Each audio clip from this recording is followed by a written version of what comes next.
Mayan Indians, and these individuals were nomadic gatherers and hunters. They also, corn tortillas and bean paste were very unique to them, that is what was most common. Then you have tropic fruits, fish, and wild game, which is any native animal that was around, duck, turkey, anything. Mainly fish is what they used. Now, furthermore into the 1300s, you have the Aztec Empire, and they did not move around, they were not nomadic, they settled down and they grew.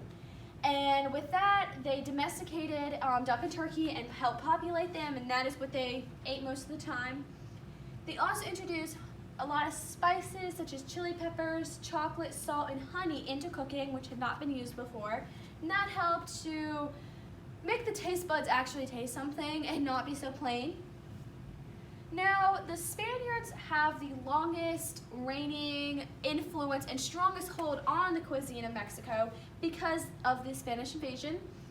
They introduced sheep, pigs, and cows to the culture, so you have pork, sheep, and beef.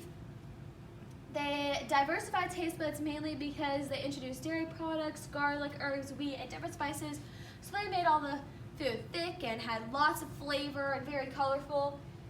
Now, with three of these influences, it also leads to the changing cooking methods that were used. So at the beginning, they used steaming, frying, ceramic ware, all this to heat. You've got all these different spices that you're heating using steaming, and then you have how do you cook meat? Well, that also changed to what we have now, which is using ovens, and you can fry it and all of these. It's just very different. Now, the Mexican diet has three large subgroups. You have corn, fruits and vegetables, meats and spices. So to start off, corn is also known as maize. It's a staple in any dish throughout the Mexican culture. It was mainly found in the tortilla, the corn tortilla, which is a classic staple.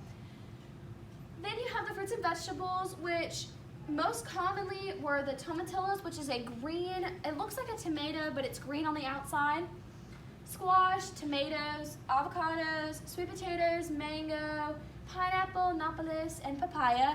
Those were mainly the fruits and vegetables that were used all in any type of dish.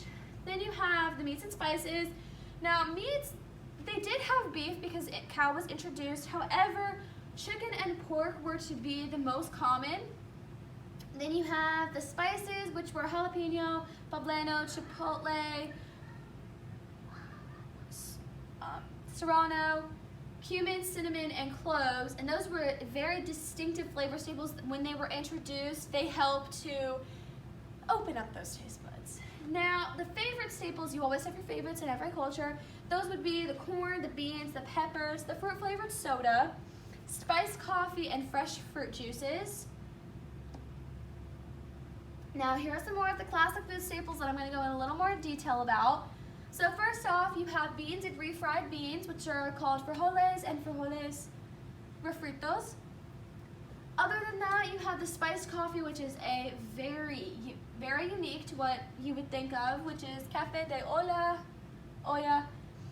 Now, you have thin fried pastries that are covered in sugar, which is very good, and that's called buñuelos.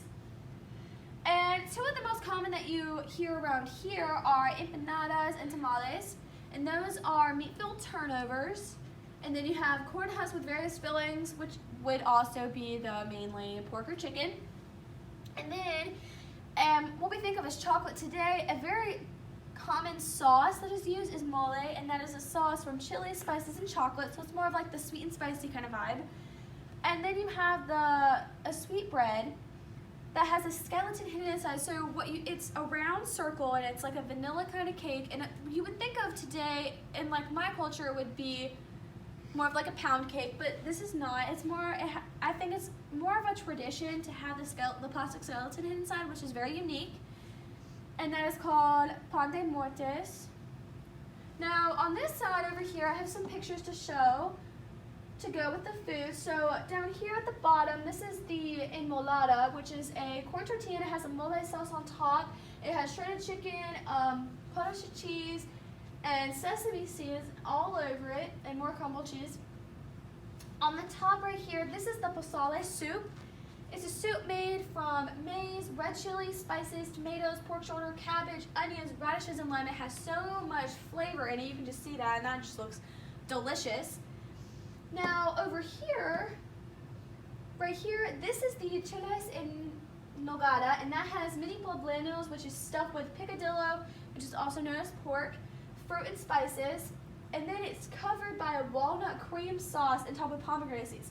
Now I found the walnut cream sauce and the pomegranate seeds to be very unique and interesting, because you would not think that in this culture there would be so much fruit. I figured there would be more vegetables.